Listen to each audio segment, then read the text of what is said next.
Dios les bendiga, hermanos. Vamos a iniciar la escuela dominical y vamos a iniciar con una oración. Bendito Señor, rogamos que tú nos ayudes en este tiempo de la escuela dominical.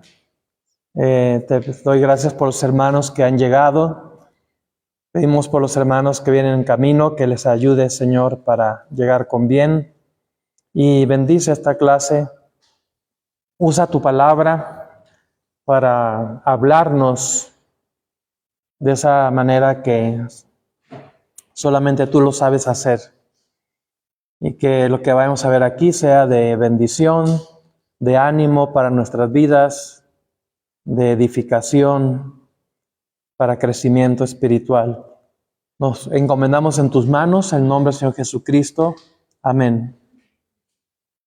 Vamos a iniciar la escuela dominical. Vamos a ver el ejemplo que nos dan a nuestra vida cristiana los primeros creyentes, los primeros convertidos, después de que el Señor Jesucristo ascendió al cielo y empezó con el advenimiento del Espíritu Santo en el día de Pentecostés. La iglesia, vamos a estudiar brevemente el gran ejemplo que nos dan aquellos primeros creyentes, aquellos primeros cristianos que se convirtieron y se añadieron a la iglesia, y aprender de ellos, ¿sí? Aprender de esos nuevos creyentes para nuestra vida cristiana y cuestionarnos a nosotros mismos, preguntarnos a nosotros mismos cómo está nuestra vida cristiana en comparación con aquellos primeros creyentes de la iglesia primitiva. Ellos son un ejemplo de lo que es la vida cristiana. Bueno, vamos a ver la vida cristiana inicial con estos nuevos creyentes y vamos a ver rápidamente en Hechos capítulo 2, versículos 41 al 47. Yo lo voy a leer, ustedes me siguen con su vista. Hechos capítulo 2, versículos 41 al 47. Aquí nos dan unas características, vemos unas características de esos primeros cristianos. Así que los que recibieron su palabra fueron bautizados y se añadieron aquel día como 3,000 personas y perseveraban en la doctrina de los apóstoles, en la comunión unos con otros, en el partimiento del pan y en las oraciones. Y sobrevino temor a toda persona, y muchas maravillas y señales eran hechas por los apóstoles. Todos los que habían creído estaban juntos y tenían en común todas las cosas, y vendían sus propiedades y sus bienes, y lo repartían a todos según la necesidad de cada uno, y perseverando unánimes cada día en el templo, y partiendo el pan en las casas, comían juntos con alegría y sencillez de corazón, alabando a Dios y teniendo favor con todo el pueblo. Y el Señor añadía cada día a la iglesia los que habían de ser salvos. Vamos a ver la idea central de esta lección que queremos aprender. La vida cristiana comienza con una transformación que se refleja en comunión, aprendizaje y devoción a Dios.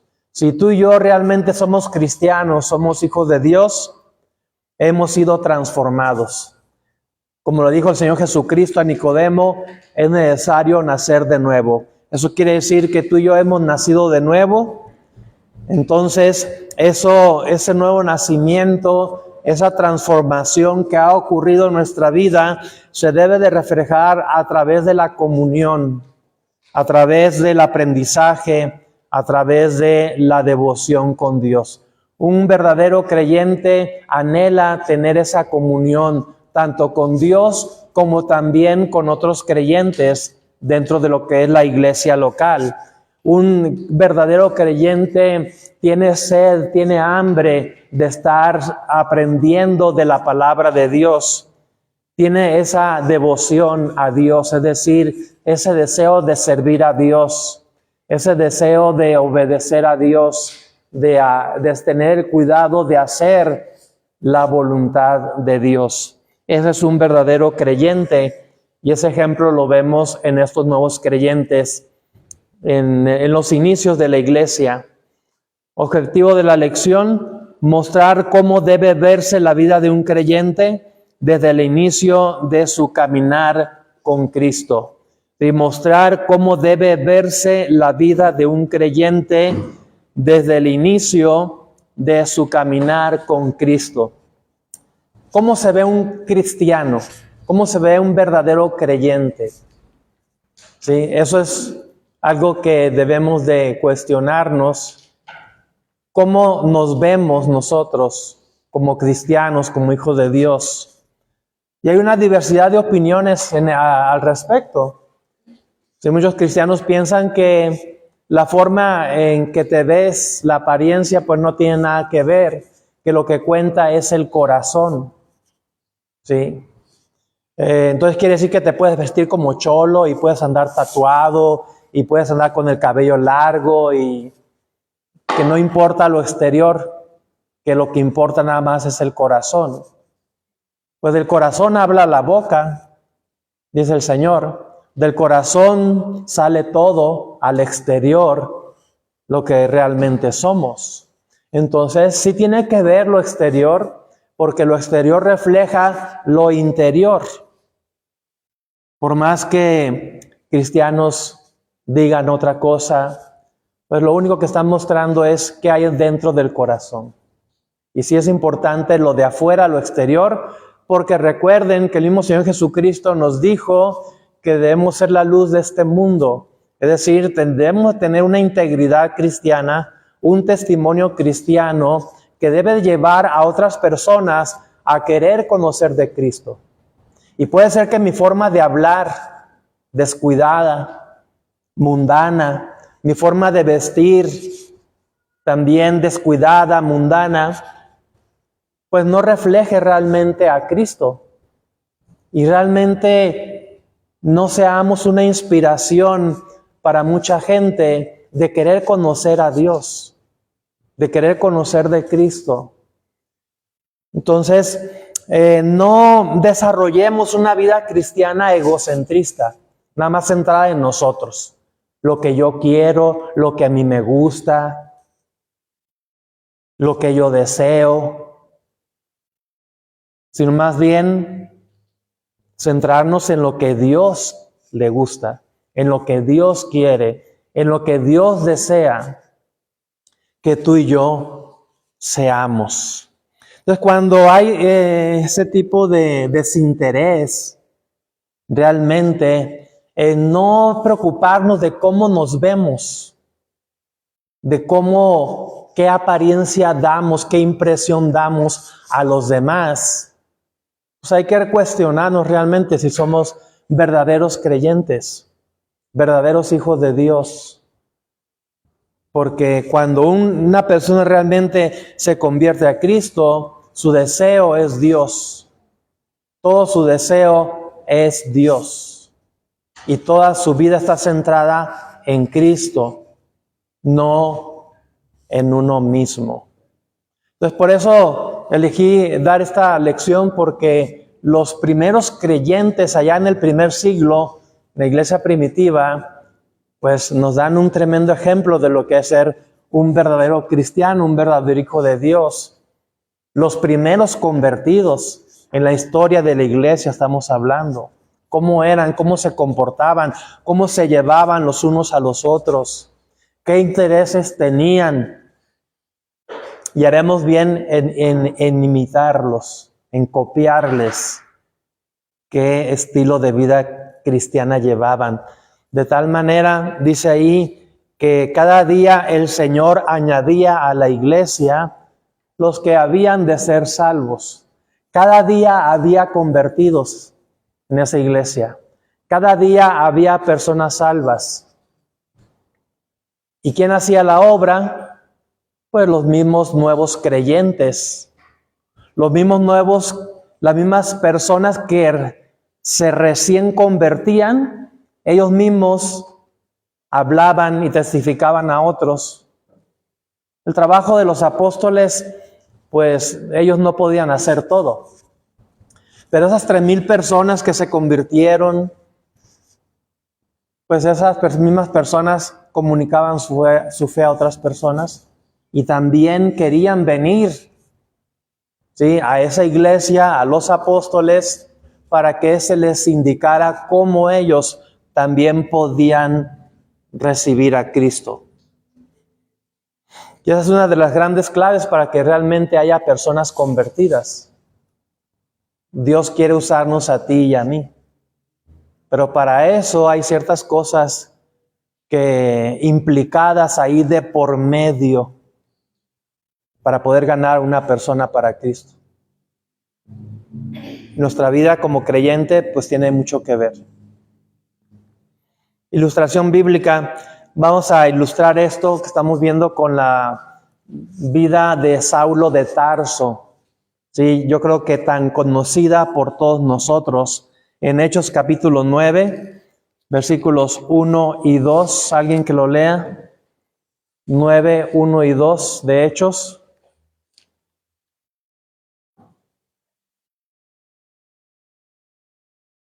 ¿Quién no quiere leer? Manaoli. Saulo, respirando aún amenazas y muerte contra los discípulos del Señor, vino al sumo sacerdote y le pidió cartas para las sinagogas de Damasco, a fin de que si hallase algunos hombres o mujeres de este camino, los trajese presos a Jerusalén. Ok, Saulo de Tarso es un ejemplo claro de lo que sucede con una persona que se encuentra con Cristo. Él, ¿quién era Saulo de Tarso? Pues era un perseguidor de la iglesia, ¿sí? Un hombre que perseguía a los cristianos, pero después lo vemos convertido a Cristo y lo vemos predicando a ese Cristo que él mismo perseguía. Lo vemos predicándolo. Ahora, en Hechos capítulo 9, versículos 20 al 22. ¿Quién lo lee? Hechos 9, 20 al 22. Hermana Yardena. Enseguida predicaba a Cristo en las sinagogas, diciendo que este era el Hijo de Dios. Todos los que le oían estaban atónitos y decían: ¿no es este el que asolaba en Jerusalén a los que invocaban este nombre? Y esto vino acá para llevar los presos ante los principales sacerdotes. Pero Saulo mucho más se esforzaba y confundía a los judíos que moraban en Damasco, demostrando que Jesús era el Cristo. Así es. Yo recuerdo una tía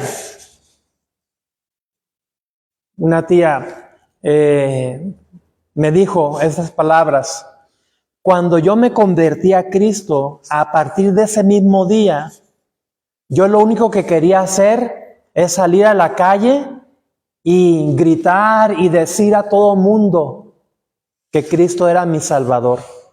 Y platicarles a los vecinos, a las vecinas, a mis familiares acerca de Cristo.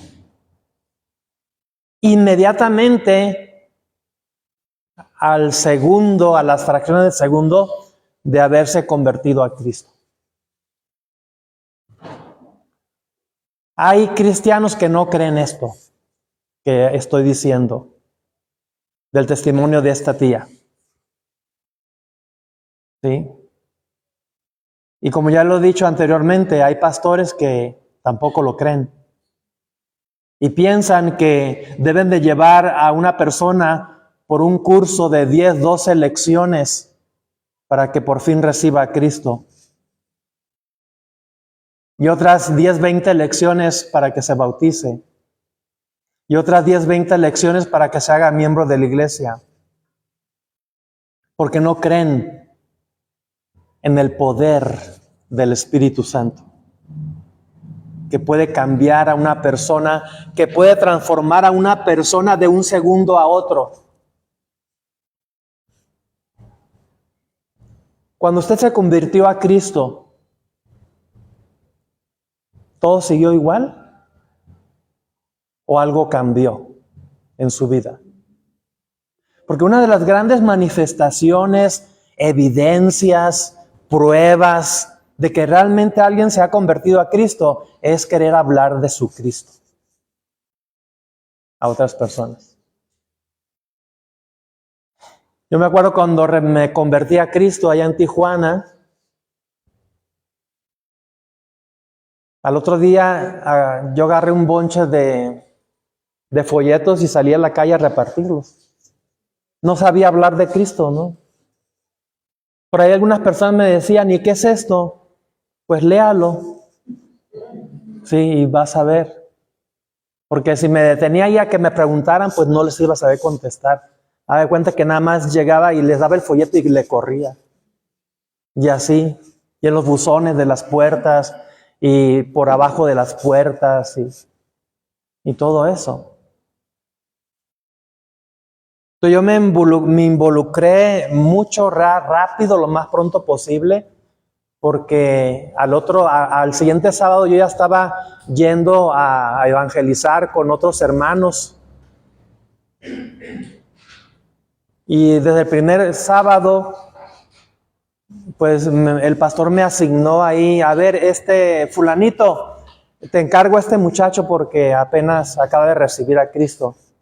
Llévatelo contigo para que te vea a ti cómo testificas, cómo le hablas de Cristo a la gente y todo eso. Sí. Y ese sábado pues anduve con él. Hasta me acuerdo cómo se llama, Leobardo. Y al otro sábado, pues yo creo que se le fue la onda al pastor. Pero ahí estaba repartiendo, a ver, tú vete con tú te vas con él, y todo eso, y a ver, tú fulanito, tú vete con Adalberto. ¿Qué? ¿Cómo? Apenas es mi segundo sábado. Y me asignó a mí, el pastor, a un niño, un chamaquito. ¿Sí? Para que fuera conmigo y me viera a mí cómo testificara. Yo digo que al pastor ahí se le fue la onda. Porque era mi segundo sábado, apenas. Y pues yo no le dije nada al pastor, dije, ¿y ahora cómo le hago? Lo bueno que ya traía yo un Nuevo Testamento de esos azules, y ahí pegado así una hojita con el plan de salvación punto 1, punto 2, punto 3, con sus respectivos versículos. Dije, pues de aquí ni modo. Y le hablé a la primera persona y aceptó a Cristo. Y tocamos otra puerta y le hablé a una segunda persona y también recibió a Cristo. Y ya pues yo estaba muy emocionado. Le hablé a una tercera persona y también recibió a Cristo. O sea que ese sábado me fui de 3-3 con el béisbol, ¿no? Y dije yo, pues eso está bien suave. Cada persona que le hablas recibe a Cristo. Yo pensé que así iba a ser siempre. Y al otro sábado, también la primera persona que le hablé, también recibió a Cristo, de 4-4 ya. Pero después ya me salió un ateo, después una señora bien católica. Y pues no, pues ese sábado ya regresé desanimado porque yo quería que cada persona que le hablara recibiera a Cristo. Lo estoy hablando después de mis días, después de unos días de haber recibido a Cristo. Todavía no cumplía el año en la iglesia cuando ya me quería ir al seminario bíblico a estudiar. Y no me fui porque el pastor me detuvo. Estás todavía muy verde. Necesitas por lo menos estar aquí en la iglesia un año para que aprendas un poco más. Y sí me aspiré el año. Y después del año cumplido, pues me fui al instituto a Hermosillo. Yo recuerdo que en mi primera clase de voz privada, porque yo quería aprender los himnos, y me dice la hermana, a ver, ¿con qué himno vamos a empezar a practicar? ¿Te sabes fulanito himno? No. ¿Te sabes este otro himno? No. Este otro himno, oye, pues casi me preguntaba, ¿eres salvo? Sino para testificarte ahorita, porque no me sabía prácticamente ningún himno todavía. Por eso es la pregunta, ¿qué pasó contigo cuando recibiste a Cristo? ¿Todo siguió igual o hubo algún cambio? ¿Sí? Vuelvo a repetir, una de las grandes pruebas, evidencias de que realmente eres salvo, es que tú quieres compartir tu fe con otras personas. ¿No te interesa eso? Pues entonces revísate bien a ti mismo. Examínate a ti mismo. Si realmente has nacido de nuevo, ¿no? Ahora, no debemos de descartar lo que dice la misma palabra de Dios. ¿Sí? Como el Señor Jesucristo le reclamaba a una iglesia allá en Apocalipsis, tengo algo contra ti, que has perdido tu primer amor. Y puede ser que se trate de que seas un creyente que ha perdido su primer amor, por eso no habla de Cristo a nadie, no está frío, o que realmente no eres cristiano. Una de esas dos es la posibilidad, ¿no?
Una vida, esa transformación comienza a verse inmediatamente.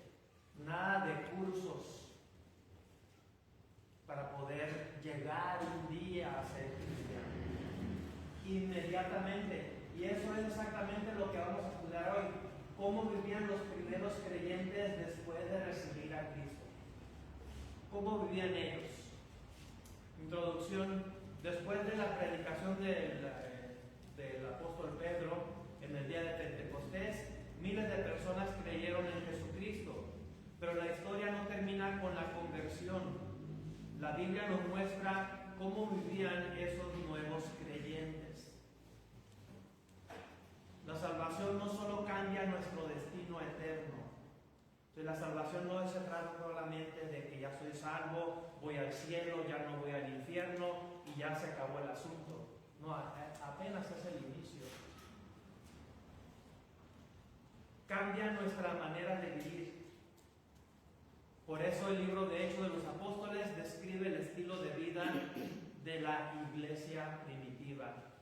Una de las grandes evidencias que vemos en el libro de los Hechos, con el inicio de la iglesia, es que estas personas, desde el momento en que recibían a Cristo, sus vidas eran transformadas.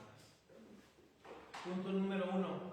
Un creyente nuevo desea aprender la palabra de Dios. Un creyente nuevo, un nuevo convertido, una persona que se ha convertido a Cristo en realidad, de verdad, desea estar aprendiendo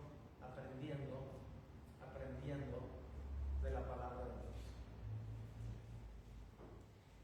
Desean como niños recién nacidos la leche espiritual no adulterada. ¿Tú deseas la palabra de Dios? ¿Deseas, creo que no deseas aprender de ella? No, pues que no. ¿Eres de verdad cristiano? Sí. Entonces has perdido tu primer amor. Necesitas volver a tu primer amor para desear la palabra de Dios, como ese niño recién nacido que eras cuando recién te convertiste a Cristo. En Hechos 2:42 nos dice que estos primeros convertidos perseveraban en la doctrina de los apóstoles. Perseveraban en la doctrina de los apóstoles. Querían aprender la palabra de Dios. Los primeros creyentes tenían hambre espiritual. Querían aprender. ¿Qué querían aprender? Pues las enseñanzas de Cristo. Querían aprender las escrituras, la verdad del evangelio. La vida cristiana comienza con un deseo de crecer espiritualmente. Y por eso Dios compara la vida del creyente,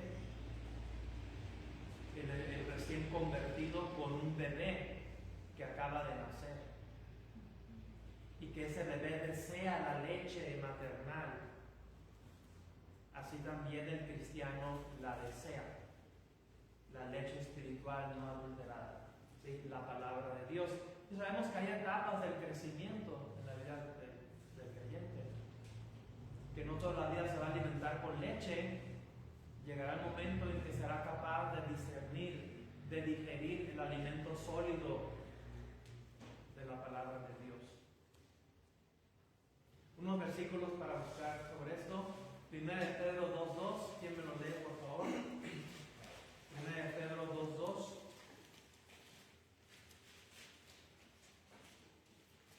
Léalo, por favor, alguien por ahí.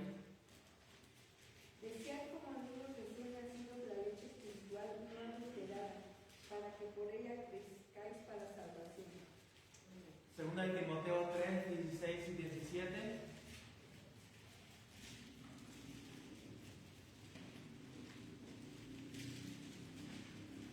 ¿Lo tienen?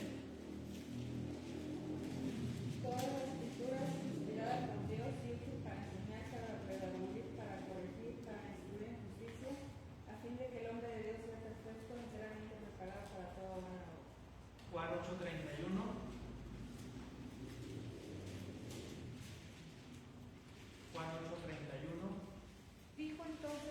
a los judíos que habían creído en él: si vosotros permaneciereis en mi palabra, seréis verdaderamente mis discípulos. ¿Sí? Cristo mismo dijo, si vosotros permaneciereis en mi palabra, seréis verdaderamente mis discípulos, porque un verdadero discípulo de Cristo quiere permanecer en la palabra de Cristo, quiere estar ahí, día y noche quiere estar meditando en esa palabra, evidencia de que es un verdadero discípulo de Cristo, un verdadero creyente. Aplicación.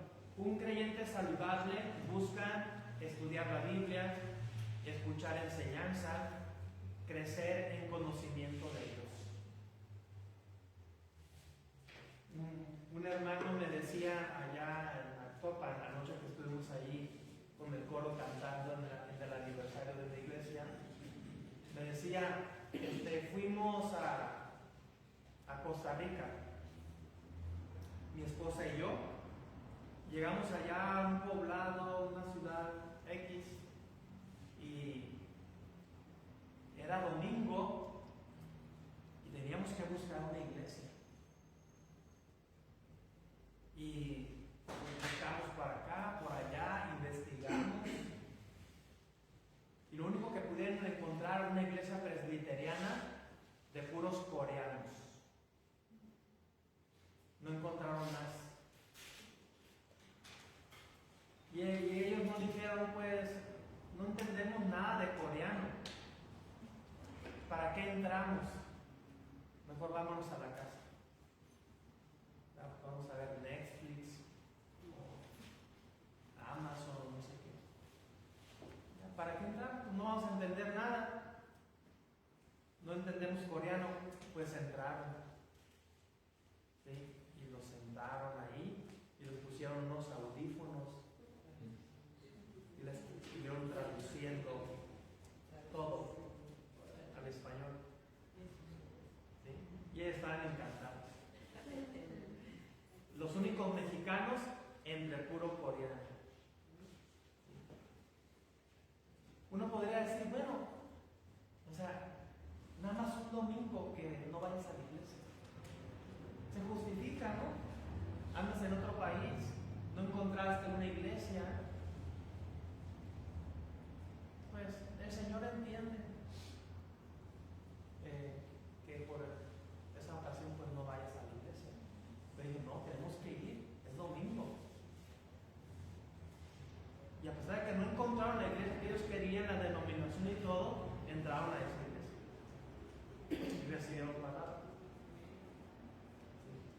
Aunque eran coreanos y todo eso, bueno, perseveraron porque ellos querían estudiar, escuchar la palabra de Dios, crecer en conocimiento de Dios. Y a pesar de esos obstáculos, esas barreras, ellos no se dieron por vencidos. Y ese domingo lo terminaron pues escuchando algo de la palabra de Dios. Es algo de admirarse.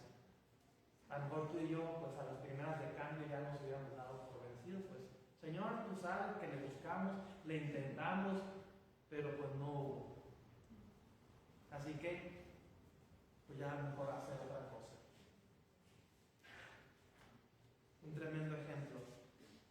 Número 2, un creyente nuevo ama la comunión con la iglesia. No solamente ama la palabra de Dios y estar en contacto con la palabra de Dios, sino también, punto número 2, ama la comunión con la iglesia. Ama la comunión con los hermanos. Cosa que a lo mejor dicen, ¿cómo voy a amar ir a la iglesia y estar ahí con esos hermanos? ¿Cómo voy a ir a aguantar a tal hermano que me cae gordo, o que es medio pesadito, que trae la sangre pesada, ¿verdad? Pues a pesar de todos esos obstáculos, podríamos decir, el verdadero creyente quiere estar ahí en la iglesia. Aunque podrían decir otros que no son cristianos, de verdad que te gusta el sufrimiento, ¿no? Eres malinchista, o te gusta gente así comenta, gente que conversa. Ustedes se habían metido todo el día en la iglesia. Como que no creen que, pues, a pesar de las diferencias y todo eso, anhelemos, amemos estar ahí en la iglesia.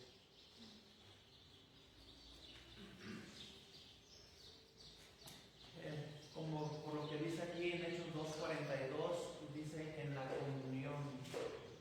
Querían estar unos creyentes en la comunión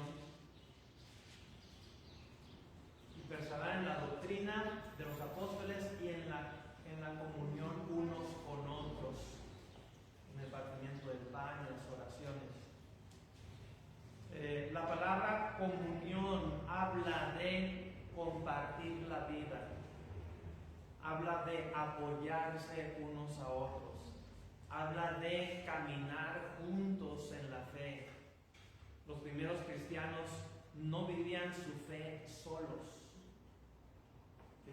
Uno de los grandes requisitos, ingredientes para el crecimiento, la madurez espiritual, es que necesitas congregarte en una iglesia. Y si a alguno de ustedes no les ha quedado claro eso, que les quede claro de una vez. El plan de Dios no son los cristianos llaneros solitarios, que cada vez desgraciadamente hay más. Por esta cuestión de las redes sociales, que se presta para estar desde la comodidad de tu casa un domingo, pues viendo algún predicador. ¿Para qué voy a la iglesia? Pues aquí en la red hay miles de predicadores que puedo escuchar. Ese no es el plan de Dios. El plan de Dios es venirse a reunir presencialmente en una iglesia local. Si realmente eres un hijo de Dios, no vas a poder aguantar mucho tiempo sin que extrañes la comunión con los hermanos en la iglesia. Y vas a tener que buscar dónde congregar. A pesar de que no haya muchas opciones en muchos lugares, siempre vas a buscar la manera de encontrar una iglesia donde congregar. Eso habla de que tienes una verdadera fe, de que realmente quieres progresar como cristiano, como hijo de Dios.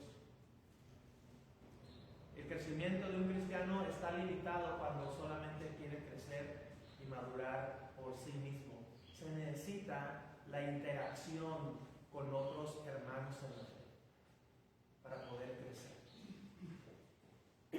¿Quién lo estableció eso? ¿Quién lo decidió de esa manera? Pues Dios mismo. Ningún pastor, ninguna denominación de iglesia decidió eso. Eso fue el diseño original de Dios.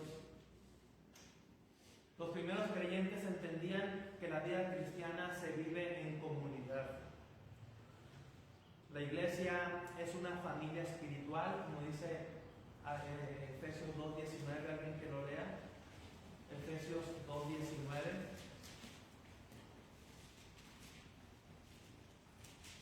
Efesios 2:19. Así que ya no sois extranjeros ni advenedizos, sino conciudadanos de los santos y miembros de la familia de Dios. Miembros de la familia de Dios. La iglesia es una familia espiritual. Número 2, los creyentes se animan mutuamente. Hebreos 10, 24 y 25.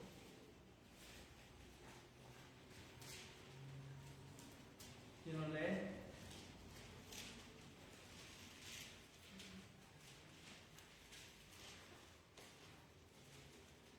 Hebreos 10, 24 y 25.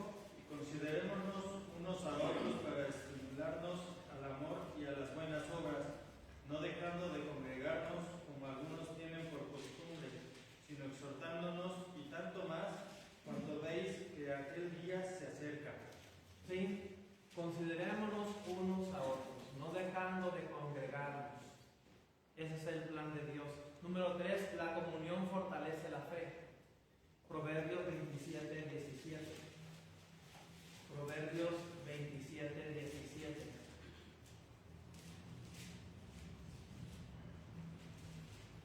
¿Sí lo ven?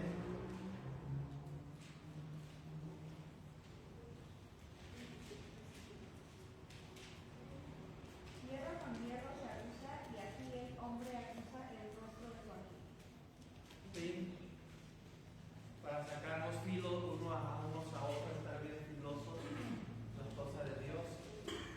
Se necesitan otros del mismo calibre, ¿no? Mismos creyentes, misma fe. Así lo decidió Dios. Aplicación: la vida cristiana se fortalece cuando asistimos a la iglesia, convivimos con otros creyentes, nos animamos mutuamente. ¿Sí? Esto es un ingrediente súper indispensable para nuestro crecimiento, madurez. Oiga, no es fácil, ¿no? Convivir con otras personas. No es fácil. Diferentes caracteres, diferentes formas de pensar, pero eso es lo que te da la sabiduría realmente y el crecimiento y la madurez. Cuando aprendes a convivir con otras personas que son muy diferentes a ti, porque tienes que ahí emplearte a fondo y tratar de llevar una buena comunión con aquel hermano que tal vez es difícil de tratar, pero si te lo llegas a ganar y llevas una buena comunión con él, oye, ya aprendiste mucho de cómo tratar a una persona. Porque lo más fácil es pues llevarte con aquellos que piensan de manera semejante, que tienen más o menos tu mismo temperamento, carácter. Con eso es muy fácil llevarse, pues no vas a aprender mucho realmente. Pero aquellos con los que son difíciles de tratar, y dices tú, bueno, a este hermano ni me le acerco, si le saco la vuelta, pues no vas a madurar realmente, no vas a crecer. Pero si a pesar de eso te le acercas y tratas de convivir, congeniar, y llega el momento en que casi se vuelve uña y carne, has madurado tremendamente. Sabiendo tratar a una persona que sabes que es difícil de tratar y te la ganas, te la echa a la bolsa. Eso es madurez cristiana. Inmadurez es, no me la acerco, me saco la vuelta. Eso es inmadurez. Madurez es enfrentar la situación y salir victoriosos. Qué tremendo aprendizaje te deja, ¿no? Yo recuerdo cuando recién me gradué, estudié para supervisor en el área industrial, y en mi primer trabajo metí la pata. Yo acá con mi título y todo, llegué a una empresa y me pusieron ahí como supervisor de unos trabajadores. Y pues fui muy déspota en tratar a uno de ellos. Y me amenazó de muerte. Yo apenas recién salido y llegando a ese trabajo, me amenazó de muerte. Imagínense Los Mochis, Sinaloa. Ya se imagina todas las palabrotas que me dijo. Y inmediatamente dijo, ahorita vengo, te voy a matar. Y no les digo todo lo demás que me dijo. Y salió y se metió a su camioneta y se fue. Y los demás me dijeron, ¿sabes qué? Vete porque nosotros lo conocemos, te va a matar. Y dijeron, no, pues. Como diciendo, pues sí, queriendo correr, ¿no? Pero pues ahí me tenía que aguantar. Y dije yo, no estuvo bien cómo lo traté, cómo le hablé. En ese momento yo lo reconocí, estaba temblando del miedo y todo, pero dije yo tuve la culpa. Ya terminó ese día, al otro día el muchacho pues se presentó a trabajar. El dueño habló conmigo, habló con él, hicimos las paces y de ahí en adelante cambié mi estrategia iglesia para tratarlo porque era difícil de tratar. Pero cambié mi estrategia y puedo decir ahora que él fue el que más me enseñó sobre ese trabajo, que era de carpintería. Después él me estaba enseñando cómo usar las máquinas y todo, y me decía, ten cuidado aquí, no te vayas a rebanar un dedo, y acá y todo eso, cuando días antes me había amenazado de muerte. Y fue el trabajador con el que mejor me llevé el tiempo que estuve ahí. Entonces no es nada más decir, pues como dicen por ahí, pues yo soy como soy. Y lo que yo pienso, eso digo. Y si te gusta, bueno, y si no, pues ahí es tu problema. Esa es la filosofía del mundo. Así no funcionan las cosas en la vida cristiana. ¿Sí? Como dice un dicho por ahí, que aprendí de adolescente, es muy bueno que digas lo que piensas, pero es mejor que pienses lo que dices. Desde ahí yo tuve que aprender esa filosofía o sabiduría para no meterme en conflicto con las personas, porque hay cada trabajador y todo, cada persona. Y en la iglesia no, ¿verdad? Todos son perfectos. No hay gente malhumorada, gruñona. ¿Sí? Todos son bien dóciles, dulcecitos. No, pues con más razón en la iglesia. Es cuando más la debería se necesita todavía, porque somos ahora sí que una bola de pecadores, redimidos por la gracia del Señor. Entonces no es fácil, pero para eso necesitamos crecer y madurar, para poder llevar relaciones interpersonales en la iglesia de manera beneficiosa para todos, para ambas partes. ¿Sí? Número 3, un creyente nuevo desarrolla una vida espiritual.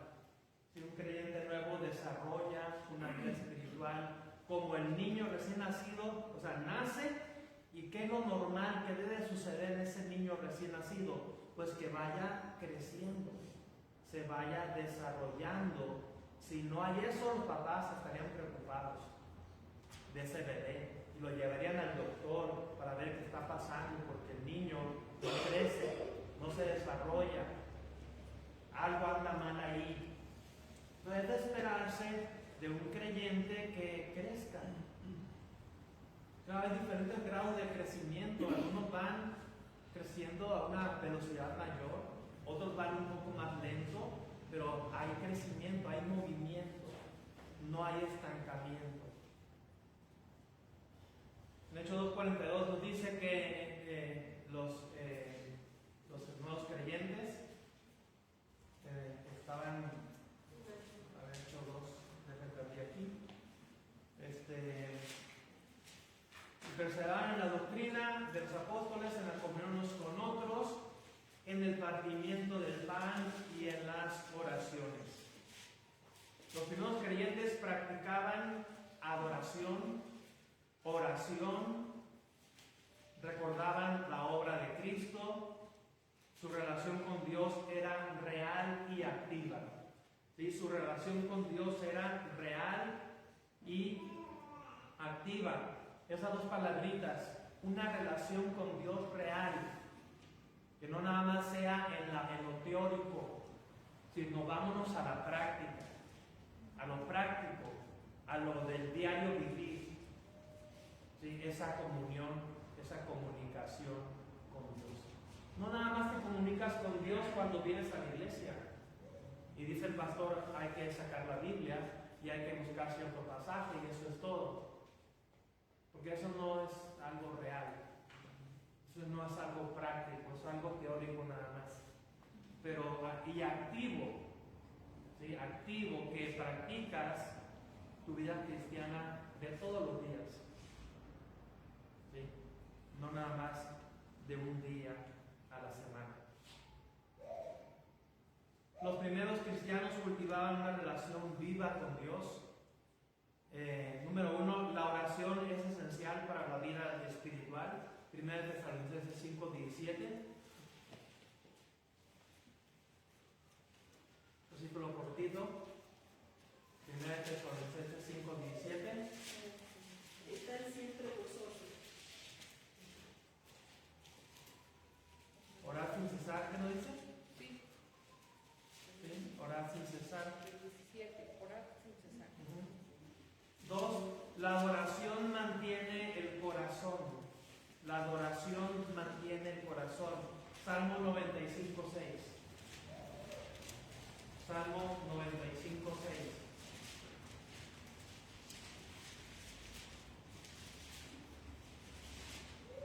Venid, adoremos y postrémonos, arrodillémonos delante de Jehová nuestro Hacedor. Ok, dice venid, adoremos y postrémonos, arrodillémonos delante de Jehová nuestro Hacedor. Siguiente, la vida espiritual se fortalece al depender del Señor. Juan 15:5. Juan 15:5. Yo soy la vid, vosotros los pámpanos. El que permanece en mí y yo en él, ésta lleva mucho fruto, porque separados de mí nada podéis hacer. Correcto. Separados de mí nada podéis hacer. Aplicación. Un creyente nuevo debe aprender a orar, adorar a Dios, depender del Señor cada día. Oración, adoración y dependencia del Señor. Número 4. Un creyente nuevo refleja amor y generosidad. Ahí en Hechos 2, 44 y 45 dice: todos los que habían creído estaban juntos y tenían comunión, que tenían en común todas las cosas, y vendían sus propiedades y sus bienes y los repartían a todos según la necesidad de cada uno. Los creyentes compartían lo que tenían para ayudar a otros. Esto demuestra que el Evangelio transforma el corazón. 1 Juan 3:17 dice,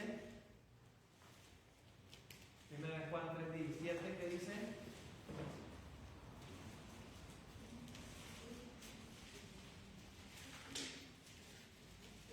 Pero el que tiene bienes de este mundo y ve a su hermano tener necesidad y cierra contra él su corazón, ¿cómo mora el amor de Dios con él?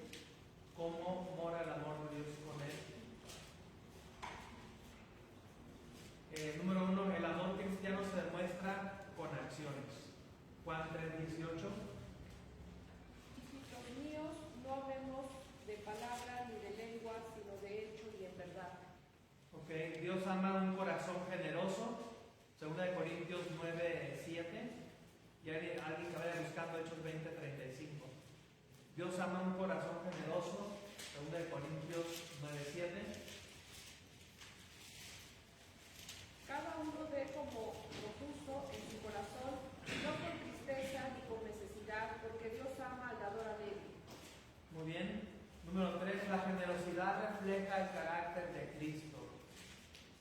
Hechos 20:35.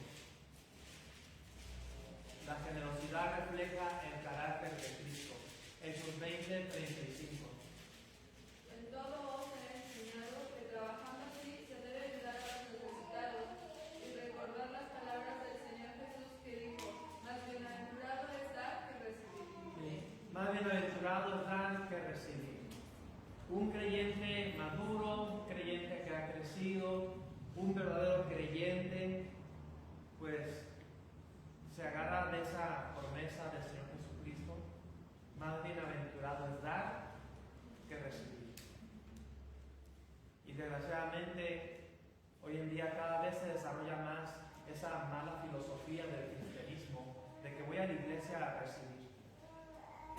¿Y qué van a dar? ¿Sí?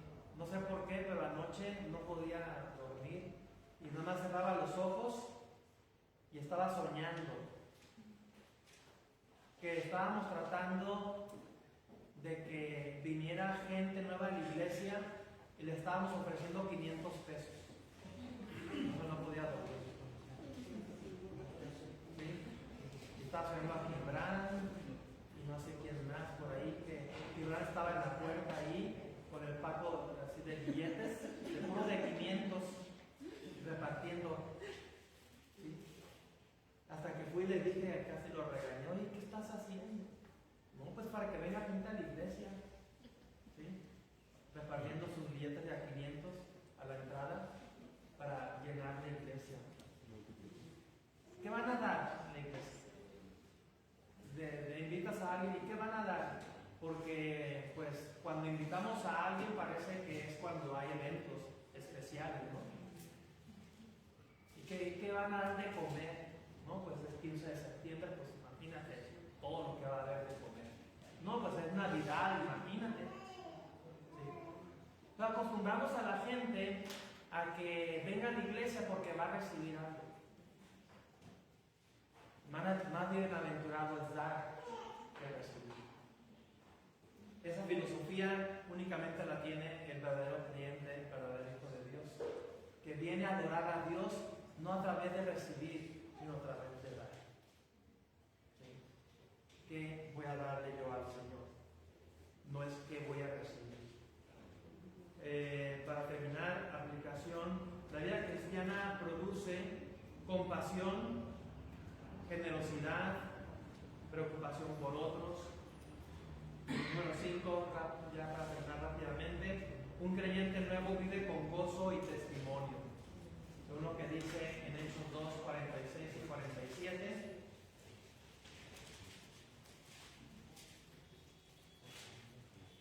Y perseveraban unánimes cada día en el templo y partiendo el pan en las casas, comían juntos con alegría y sencillez de corazón, alabando a Dios y teniendo favor con todo el pueblo.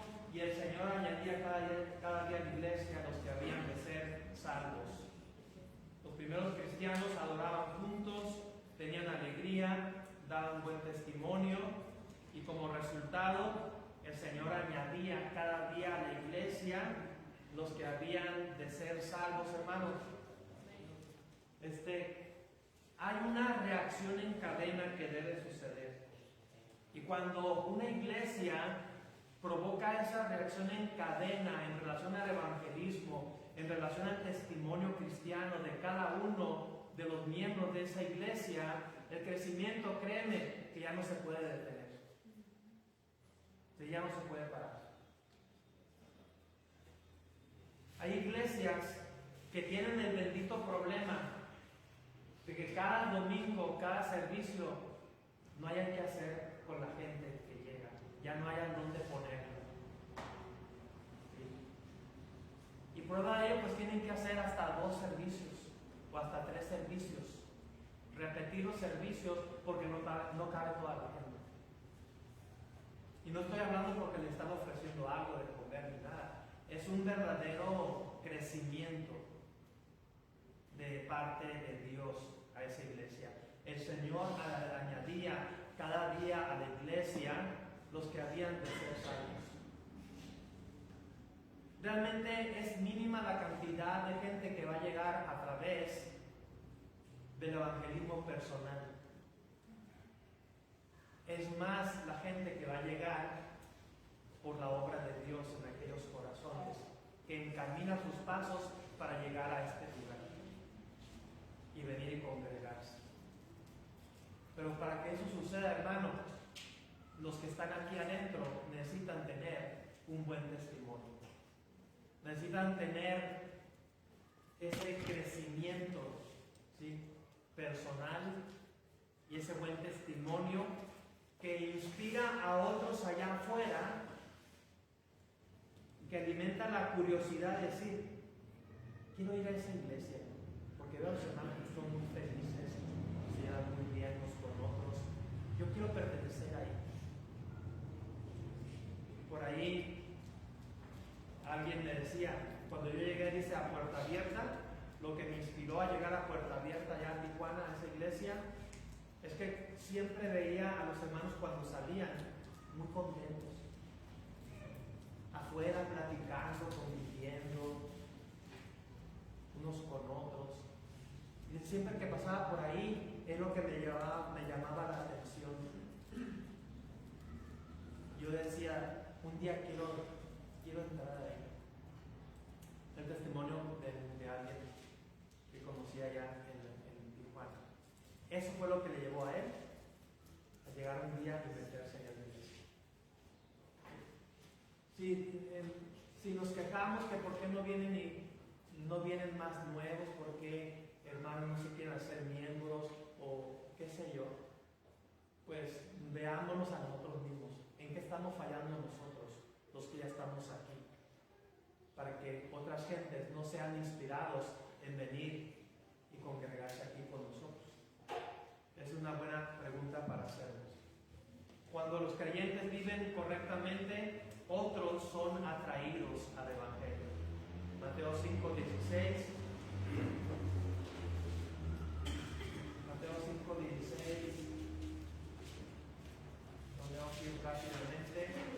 Así alumbre vuestra luz delante de los hombres, para que vean vuestras buenas obras y glorifiquen a vuestro Padre que está en los cielos.